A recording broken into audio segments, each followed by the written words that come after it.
Magandang umaga sa ating lahat. Ngayon po ay araw ng Biyernes. At saka grabe ang hangin, guys. Ang ginagawa po namin ngayon, guys, ay naghahanda kami sa gagawin naming panel door na sunrise.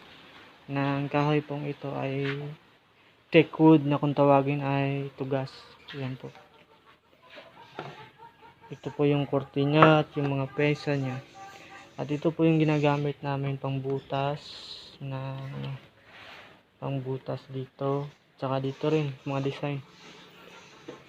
Ayan ba, yung matalim na yan, guys. Tsaka ito ay electric drill. Yan pa. Ayan, guys, ay naghahanda na kami sa bali panel door na ginagawa namin. Bali dalawa. Ay 4 na order pala to. Isang buong bahay ata to, guys. Tsaka ito yung makulit kong manok. Hey, hi to my vlog.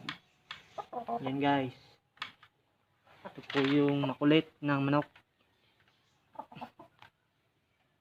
Ito po yung ginagawa ngayon. Tsaka ito, guys, yung mga pesa na nahanda namin sa mga orders namin na mga panel daw. Ito po ay bali order to mga 30 pieces na ganito, guys. Ata to pang lodging house, boarding house kaya siguro. So, mga 30 pieces na kinakailangan namin gawin itong klase na design. Yun, guys, ito yung single bed namin, guys.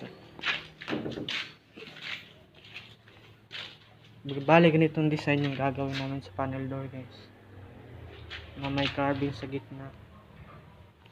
Ayun, guys, that's all for the day. Kaya shout out na lang po sa mga subscriber natin dyan, at lalo na sa mga idol ko dyan, kay Dipsy. Pa-shout out din po kay Dipsy TSF ng Dipolog Fishing Adventure. Yan po yung laging pinapanood ko at nag-aabang ako sa mga video niya. Dipsy TSF ng Dipolog City po, guys. Paki-subscribe na din po at pindutin yung notification bell below para lagi po kayong updated sa aking channel. Thank you po, guys, at marami pong salamat. God bless us all.